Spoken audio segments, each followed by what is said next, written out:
What's up, guys? So in this video, we're going to be talking about the New Orleans secret puzzle. Um, this puzzle is going to be brand new. We haven't touched on this one at all. I know that a lot of it might have seen like review from the last few videos because we did how to identify the secret method and then we went through each puzzle individually, so you're probably tired of it. Now we're going to be doing a puzzle similar to Boston where we have to figure out everything from scratch. So we're going to get started. The first thing I want to mention is that I want to give a quick shout out to a website that I used. It was very helpful to me when I was looking through it.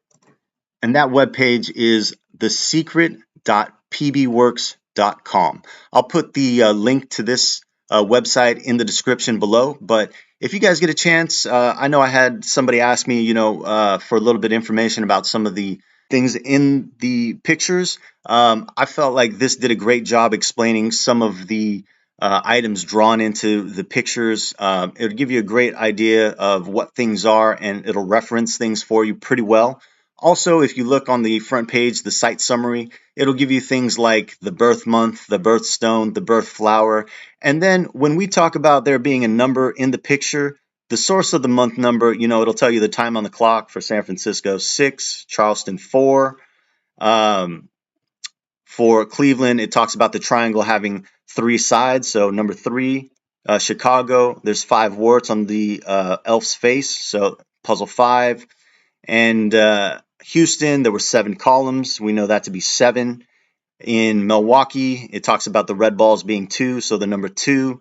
And then the globe gold squares were 8 in Boston, and we know that puzzle to be 8. So when I'm telling you that there's a number in there, well, there's actually things that line up with those numbers. So it's not an accident, and they do a good job identifying a lot of things that I didn't notice. So if you need a reference, I would definitely check out this webpage, thesecret.pbworks.com. So from here, we'll jump right into the puzzle. Now, the first thing you notice if you look at the picture for the puzzle is you're going to see a mask on a stick. A lot of people have said that this looks like the outline for Louis Armstrong. And if we're here in New Orleans, there's actually a Louis Armstrong Park right here. And this is just outside of the French Quarter. But Louis Armstrong, obviously a famous musician, a great jazz singer. Again, we have another reference to a musician. Before we had Mozart and Beethoven, who are classical. Now we have a contemporary person in Louis Armstrong. If you guys ever get a chance to listen to Louis Armstrong and Ella Fitzgerald, they made a great combo and made a lot of great music. And also, when we start the first verse here, it says, "At the place where jewels abound." This is the only verse right here where they talk about the jewel up front, and then they don't give you any information about the jewel in any of the verses later. Usually it says where the cask is buried or in this direction. They don't tell you any of that. So we're going to have to be creative and find the gem all on our own. So hopefully we can do that. So the first verse of the puzzle is "at the place where jewels abound." Well, if you think about jewels being thrown everywhere, you kind of think of Mardi Gras and all the beads being thrown around. And Mardi Gras is in New Orleans, specifically in the French Quarter. So if we pull up a picture of where the French Quarter is, we can see that it's right here. It starts right at about at Esplanade, and then it goes all the way down to just about Iberville. But if you've ever been to the French Quarter, you know they got great music, great food, great atmosphere. Definitely suggest going there if you ever get a chance. It's a great city, great city. But saying that we're going to start in the French Quarter seems like a thing that we're going to want to do. The next clue is 15 rows down to the ground. Well, this gives us an idea of the direction we want to go, 15 rows down, but what does down to the ground mean? I'm sure if you were a little kid and your parents ever left you at home when you were young, they said, don't burn the house down to the ground. So thinking about that, if we do our research, we're going to find something that did burn down to the ground. And if you guys are from New Orleans, I'm sure you've all heard of the St. Charles Hotel before. This was probably it describes it as one of the great hotels of the United States. This was built out in around the 1830s. And if we look right here, this kind of looks like the Capitol building in Washington, D.C. We have this nice spire at the top, and this kind of looks like the White House or something in the front. But unfortunately, this hotel burned down to the ground. And, these guys were resourceful and they decided to rebuild, this time without the spire. And as luck would have it, it burned down to the ground again in 1894. So they tried building a third building, and this is what the third St. Charles Hotel looked like. This one was red, not white like the other ones. Unfortunately, though, this one is no longer in existence. This one was demolished in 1974, and what replaced it now is the Place St. Charles, which was erected in 1984. One thing I keep stressing to you guys is that a lot of things have changed since this book was published in 1982. We're not going to be able to find a lot of the things as they were, so we're going to have to be resourceful and do a little digging and try and match things up to that time frame if we want to be successful in finding these jewels. So we know that the Place St. Charles is here now. It wasn't in 1982, but since it's there now, we can assume that that's a point that we want to use. So going back to our map, we pull up the Place St. Charles, which is right here. And we're just going to star that place right now. But we could see that it's right on the corner of St. Charles and Common. And if you went up St. Charles, it would become Royal. If we're trying to figure out 15 rows down to the ground, well, let's see what we can find here. We know that the start of the French Quarter is out here on Esplanade, and Royal Street is right about where the St. Charles Hotel is. So if we were to count from Esplanade down, let's see how many blocks that is. 1, 2, 3, 4, 5, 6, 7, 8, 9, 10, 11, 12, 13, 14, 15. 15 blocks exactly. So that tells us that that's the direction and the place that we want it to be. 15 rows down, which is perfect. And we'll just bookmark the start of that right at the Gachet House. I'm not sure how to pronounce that, but that's about where we wanted to start. Going 15 rows down would take us directly to Place St. Charles. The next clue is in the middle of 21 from end to end. Like I said, I was going to mention PBWorks, and this is where I found a clue that was really helpful. Now, looking at our website, you can see that currently there are 22 blocks on Lafayette Street. But in 1981, they had a Rand McNally street map from New Orleans. And before the New Orleans Convention Center opened back in 1985, which was 3 years after this book was published, Lafayette Street actually only had 21 blocks. So appreciate the hard work that these guys did. It takes a lot of detective work to find this stuff. So Lafayette Street, that sounds like what we need. And going back to our map, we could see that Lafayette is right here, stretches all the way through to the convention center, which wasn't there at the time, but it is now. But originally it had 21 rows, and the Lafayette Street, it goes through where the Caesar Superdome is, which was where the New Orleans Saints play, and you could see Lafayette Street ends right about at Galvez. So if that's 21 blocks across, we can assume that Lafayette Street is where we are trying to be. And it just so happens that right at the cross section of Lafayette and St. Charles, we have Lafayette Square. So Lafayette Square sounds like where we want to be. And before we go any further, I'm going to pull up a Wikipedia page on this gentleman right here, Gilbert Dumotier, Marquis de Lafayette. If you guys don't know this name, I talked about him earlier. The Marquis de Lafayette was one of the generals who helped the Americans win the Revolutionary War against the British. This gentleman right here is going to be a name you see quite frequently going forward, Lafayette. So just want you guys to be familiar with who he was. He had quite an interesting history, and if you want to read more about him, I would suggest that you check out his Wikipedia page.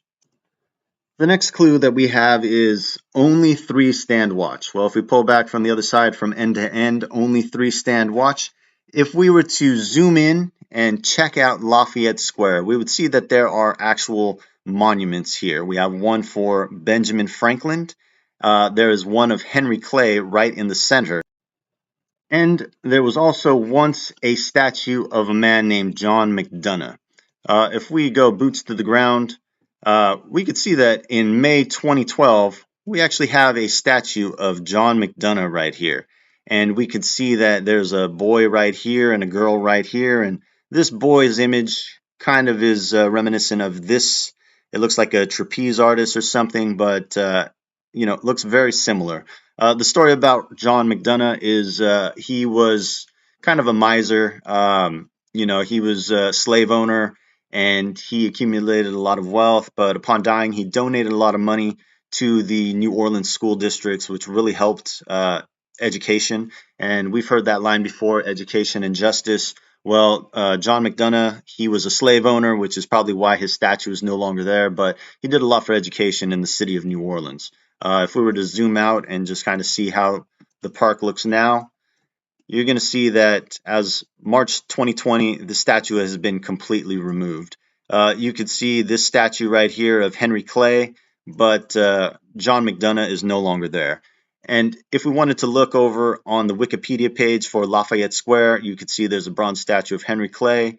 There's one of Benjamin Franklin, and the John McDonough statue was removed in July 2020. So again, we're dealing with things not being the same as in 1982.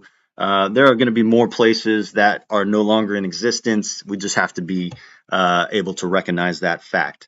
Well, we know at one point in time there were three statues: John McDonough, Henry Clay, which is still there, and also Benjamin Franklin, who is still there. We know that Benjamin Franklin, one of the founding fathers, very important during the revolutionary times and the early foundation of our country, first postmaster general. And this won't be the only mention of Benjamin Franklin we have, so just keep that in mind. Henry Clay, he was a politician, and he was one of three very important politicians in the early times of American history. So we'll just keep that in mind. But from end to end, there are three standing watch. Right here, these three would be perfectly aligned, and that's going to be our next 3 points. Unfortunately, since we can't really mark this, I'm going to use this Louis Kossuth Memorial. This isn't the Robert McDonough statue, which is more important to us, but we know that there are three statues, and that's going to be important. Next, it says, "As the sound of friends fills the afternoon hours, here is a sovereign people who build palaces to shelter their heads for a night." So the first part of that, the sound of friends fills the afternoon hours. There are pictures on Wikipedia. If you zoom and take a look at them, you can see here's a picture of Lafayette Square back in 1854. This looks like a place where people would congregate and get together. You have people and their children. It also looks like it depicts a little bit of slavery, which is probably why we won't find a lot of these pictures out there. But it looked like Lafayette Square was a place where people would get together, and the sound of friends would fill the afternoon hours in the park. So we could assume that we're talking about the park still. The next clue of fills the afternoon out, or here is a sovereign people who build palaces to shelter their heads for a night. Once again, we're going to look over at PBWorks. And these people actually found that there was a line which appeared in Travels in the United States in 1847 by Domingo Faustino Sarmiento of Argentina, which almost verbatim says, "Here is the sovereign people who build palaces to shelter their heads for a night." So we have what they're talking about, the St. Charles Hotel, and this is more of a reference to what he's talking about, but this is a very good clue of what we're looking for. But unfortunately, since the St. Charles Hotel is no longer in existence, and it burned down even before Byron's time and this book, we're not going to put too much stock into that, but it's great that we were able to identify the line. Now, the last of the verses states, "Gnomes admire, fays delight, the namesakes meeting near this site." So if we were to look around this area, you would see that there is a location here. It's called Gallier Hall. And this is also where they film NCIS New Orleans. This is the city hall they use. If we were to look at Gallier Hall, though, and look it up online, looking up Gallier Hall on Wikipedia, we could see that this was built by a gentleman, an architect named James Gallier. So it still holds the name Gallier Hall. That's kind of a namesake. So what we can do is we can assume that this namesake of James Gallier, Gallier Hall, this is what they're talking about for the namesakes meeting. So we can bookmark this on our map. And just to get a better idea of what it looks like, let's take a look ground level.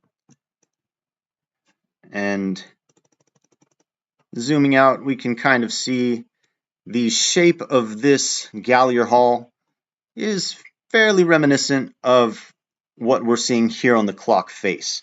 It is just a little different. Obviously, this is more rounded, but we have something that's fairly similar. So we'll keep that in mind as well. Now, if we just backed ourselves up a little further on the map, this is in May 2022, and we still had our statue here. You could see the boy holding on right here, similar to this, what appears to be the trapeze artist on the clock. Obviously, the clock is 12 o'clock, so we'd be looking for the number 12 in this picture, if at all possible. What we're going to need to do here is we got to think about this. If the gnomes admire and the fays delight the namesakes meeting near this site, they would probably be looking straight ahead at this building. Gallier, I believe, is an Irish name, so it would make sense that fays would be attracted to that. And if they were to be looking out, most likely they'd be looking head on, looking and admiring the building right here. Now, there's something that was pointed out on PBWorks that I just want to share with you guys. If we were to zoom in as well as can be, of course, the picture qualities aren't always going to be the most fantastic. But if you take a look at this little bit of a leg right here, something that on PBWorks they found that I found to be most interesting was pulling up PBWorks. If you look at this little trapeze artist or whatever, somebody found that it looks like it says dig right on the leg.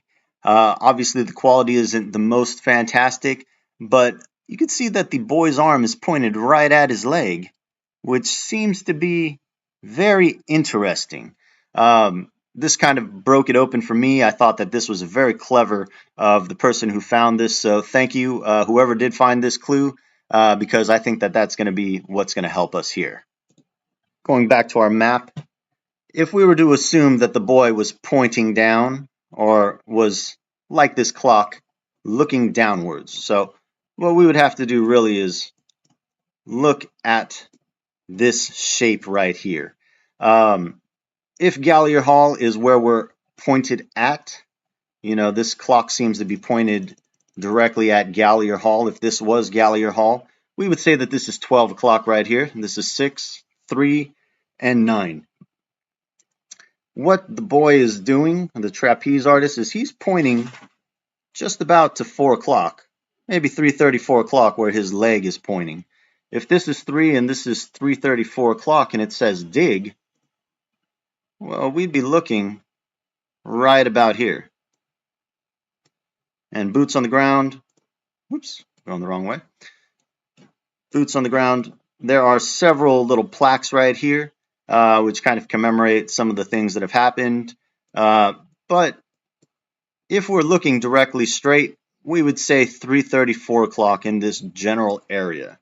That's what I believe the treasure would be buried.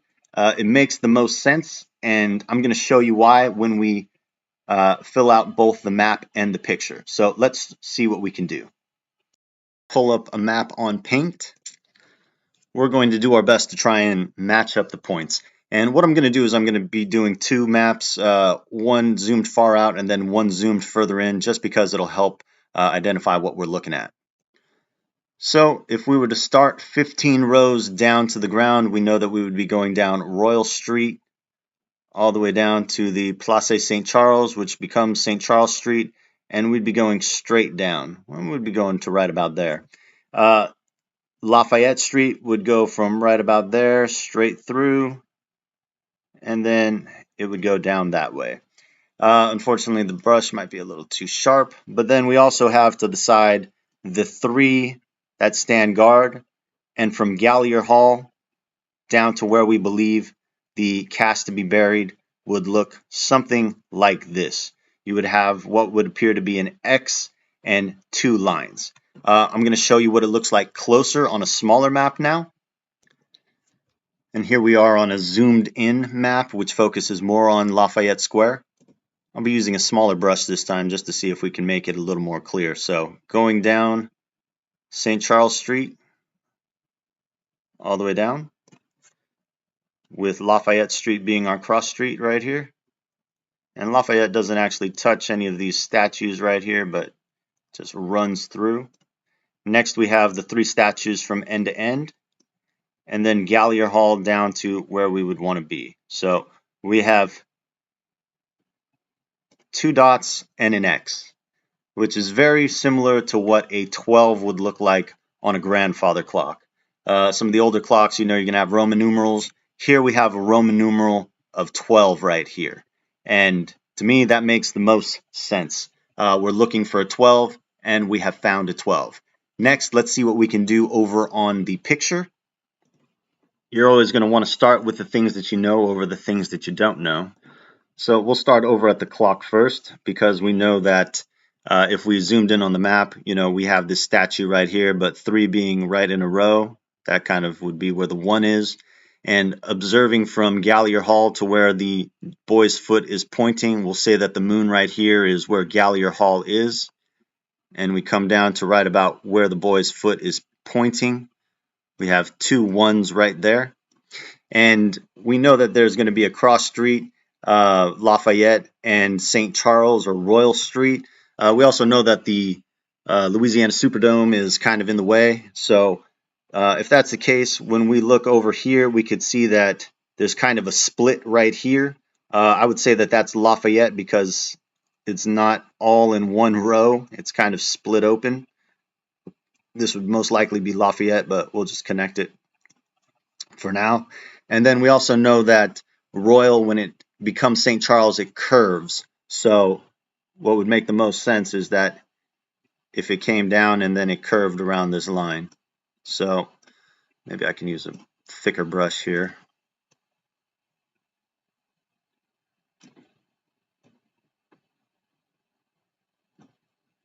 And we got our 1 and our 1.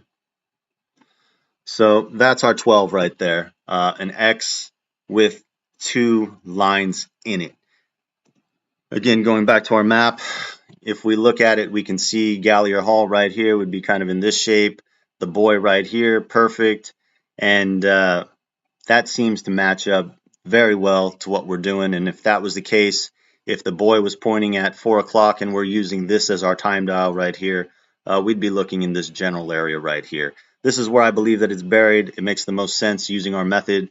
And if you guys do get a chance to dig, I would say try and do this dig by getting permission.